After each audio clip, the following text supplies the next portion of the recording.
Je m'appelle Claude Concès. J'ai fait toute ma carrière au 36 quai des Enfers. J'ai dirigé cette maison alors que j'avais débuté comme dernière roue du carrosse. Mon service militaire m'a remis un petit peu du plomb dans l'aile. Je reviens en France. Le rectorat me trouve une place de pion. Et un soir, en sortant du collège, je découvre sur la mairie de Beaucaire une grande affiche tricolore. La préfecture de police recrute des bacheliers. Il fallait que je bosse. Et puis je me suis dit, on va tenter le coup. Je suis tombé dans la marmite du 36 quai des Enfers le 2 mai 63 pour ne plus jamais en ressortir. Ma première affectation au 36 quai des Enfers, c'est pas au 36 au garde centrale, c'est un service localisé, on appelait la brigade territoriale, qui avait compétence sur Pigalle. 3 mois après, je suis affecté à la brigade Ornane. Le patron de la brigade Ornane était un type remarquable, très sérieux, très compétent, voulait mettre un petit peu de sang neuf dans son service et il a recruté 3-4 jeunes qui venaient d'arriver. Et j'ai franchi là les marches du 36 quai des Enfers pour arriver pas à la criminelle, à la mondaine qui était à l'étage de la direction, au 2e étage, et le cœur battant.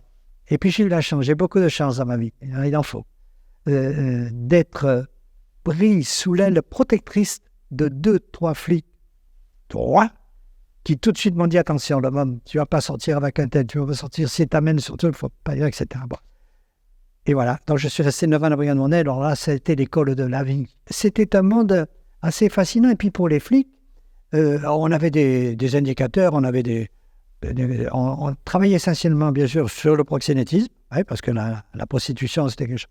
Mais il y avait ce qu'on appelait des condés, des prostituées ou des maquereaux qui étaient autorisés en moyen d'échange. Ils nous donnaient d'autres voyous, des braqueurs qu'on arrêtait. On appelait la mondaine, qui s'appelait auparavant la brigade des mœurs, tout simplement parce que on fréquentait le milieu des mondanités, si je puis dire. À l'époque, lorsque j'étais jeune inspecteur à la mondaine, on assurait des soirées en smoking ou en habit. Je peux vous dire que pour porter le flingue avec l'habit, c'est quelque chose. Hein. Il y avait des soirées notamment au cirque d'hiver, la soirée des artistes, qui étaient des mondanités extraordinaires. On était là pour la protection. On assurait même au pavillon d'Armenonville des fêtes organisées par des ministres ou des personnalités. Alors, ce qui est curieux d'ailleurs, c'est que, puisqu'on parle de la mondaine, c'est qu'on pouvait passer du port de l'habit au smoking à la tenue de clochard pour donner un coup de main au type. Je me souviens, je parle de clochard parce que je me suis déguisé un jour en clochard du côté de la place des Abbesses pour filocher des trafiquants de stupéfiants. À mon époque, le grand banditisme était bien structuré. On les connaissait tous. La fine fleur du banditisme français était fichée. Et lorsqu'il y avait un règlement de compte, 9 fois sur 10, on savait qui avait tué qui. Le problème, c'était pour le prouver, c'était pas toujours facile. Et il y avait, si je puis dire, une espèce d'école du banditisme. Le voyou, il commençait par les petits casses. Après, il montait au braquage. Puis après, on basculait dans le trafic de stupes. Dans cette école du crime, on apprenait à se servir de normes. Maintenant, cette jeune délinquance, qu'on appelle la délinquance des voyous, qui monte avec des kalachnikovs sur des braquages sans même savoir connaître le fonctionnement de l'arme, il arrive et puis se tue entre. Après ces 4 ans à la brigade criminelle, on me propose un poste au cabinet du directeur général chargé de mission. Je peux vous dire que j'ai hésité parce que je quittais le terrain là. Je savais que pendant quelque temps, je quittais le terrain. Mais d'un autre côté, mon patron, Pierre Tavelli, qui était vraiment, j'étais très proche de lui, me dit, écoutez, faut pas hésiter, vous allez découvrir notre monde, la police nationale. J'étais chargé des relations avec la préfecture de police et les relations avec les polices européennes en matière de terrorisme. Dieu soit loué pour moi, l'Europe, c'était 9 pays. Au bout de 3 ans, on me propose un poste de chef adjoint à la brigade criminelle. Je suis l'adjoint de Jacques Jencial, qui se trouve était un ami d'enfance puisqu'on s'était connus à Montpellier. Et là, j'ai vécu une année particulière. Pourquoi ? Parce que, vous savez, le rêve de tout flic du 36. Quand il connaît un petit peu la brigade criminelle, c'est pas d'être le pacha, le directeur de la police judiciaire, c'est d'être le patron de la crime, le maigret. Je l'ai été une fois, un mois, au mois d'août 82, parce que mon patron était en vacances. On a pris plein la figure. Des attentats presque toutes les nuits. Les Corses, les Basques, les Palestiniens. Action directe. Ça a été... on a passé notre vie au 36 quai des Enfers.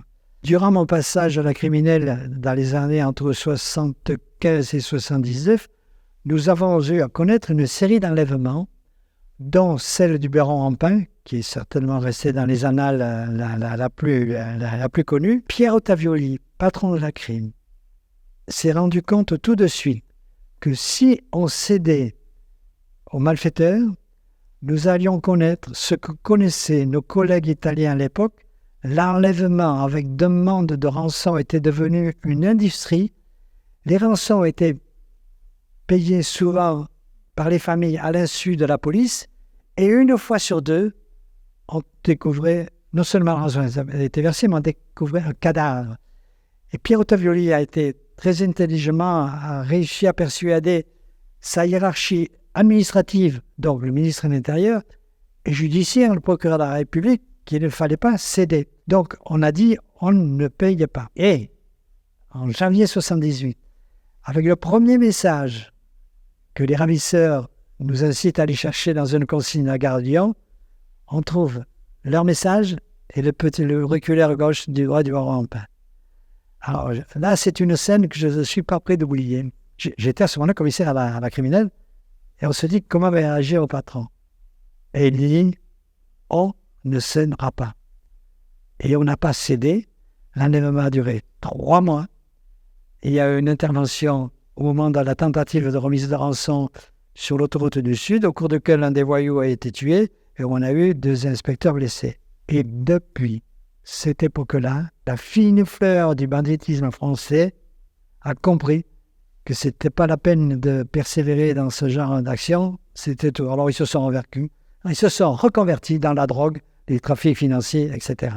Je suis très fier de ma première enquête à la criminelle, puisque c'était un jeune qui avait tué sa voisine dans une rue à proximité de l'Étoile, dans une chambre de bonne, et qui est interrogé pendant toute la journée par mes collaborateurs. Et en fin de soirée, le chef de groupe qui me dit, tu sais, on n'avance pas, si tu es d'accord, on va faire une pause, on va lui amener un sandwich, chez nous on va manger un petit morceau en face, tu viens avec nous? J'ai dit oui, mais avant je ne l'avais pas vu encore, je vais le voir. Tous les inspecteurs l'avaient tutoyé, ce que je fais toute ma vie. Voyons, on tutoie, on se laisse tutoyer. Et là, je ne sais pas pourquoi, le chef de groupe me présente un petit peu d'une manière assez cérémoniale. Et je me tourne vers ce suspect et je lui dis, on va vous laisser vous reposer, vous ne nous avez pas dit toute la vérité. Je suis sûr qu'après vous être reposé, vous nous direz la vérité. Ah, vous me laissez me reposer, monsieur le commissaire, je vous dirai toute la vérité.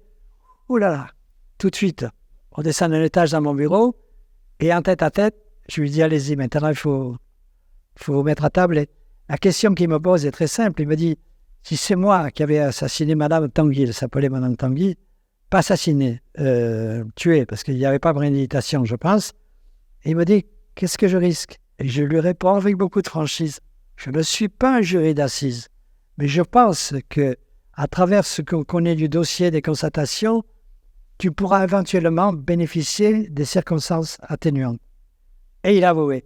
Et en début 1993, je suis nommé directeur du 36 quai des Enfers.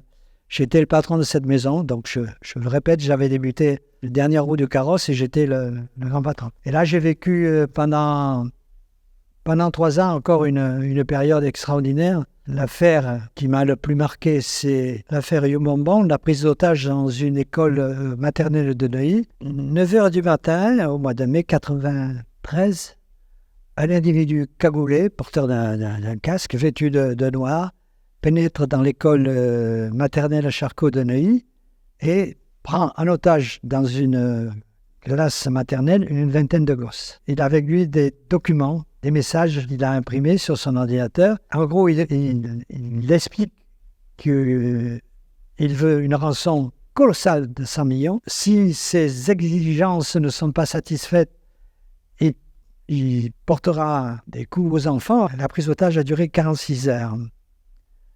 Notre grosse hantise, c'est qu'il y avait un décalage énorme entre ce que réclamait l'auteur de la prise d'otage et les menaces qu'il proférait vis-à-vis des gosses, et décalage énorme entre son comportement vis-à-vis des gosses.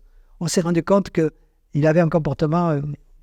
il ne donnait pas l'impression de vouloir faire du mal aux gosses, alors que sur les écrits, il avait écrit des choses énormes. Mais les ingénieurs des laboratoires, à travers les vitres, avaient vu qu'il était arrivé avec de l'explosif, il avait mis des explosifs tout autour de la classe, il avait une ceinture d'explosifs, et qu'à tout moment, il pouvait faire exploser l'école. On pensait qu'il n'allait pas volontairement appuyer sur le détonateur, le bouchon, mais sous l'effet de la fatigue, il pouvait à un moment donné lâcher la pression et ça pouvait sauter. Et je peux vous assurer qu'à 7 heures du matin, lorsque le raid est intervenu, les derniers otages gosses ont été libérés, ça a été un grand soulagement. Nous sommes tous plus ou moins pères de famille. Évidemment, il y a eu le problème de la mort de Human Bomb. De polémique s'est instaurée, notamment avec le syndicat de la magistrature qui nous a accusé le RAID d'avoir assassiné Human Bomb, alors que le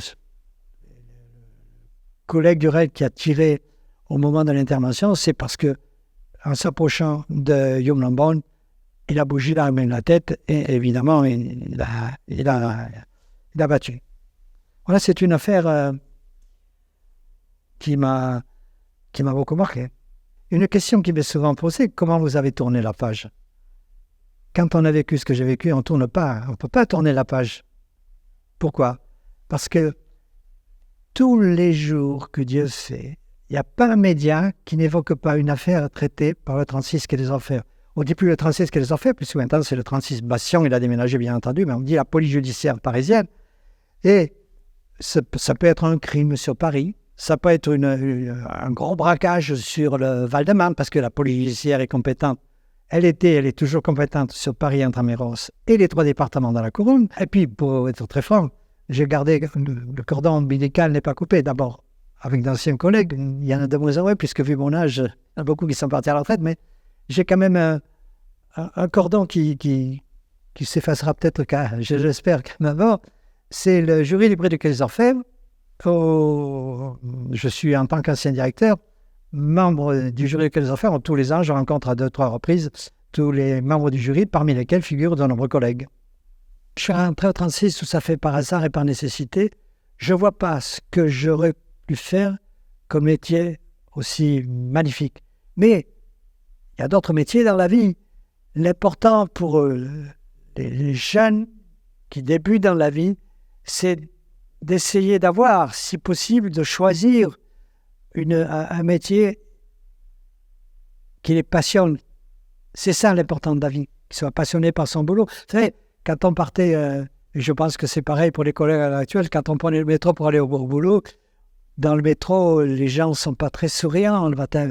Mais nous, on partait toujours avec la joie de vivre cette ambiance et de penser à la mission, tout simple, qui nous est impartie au service des citoyens et de l'État, bien entendu.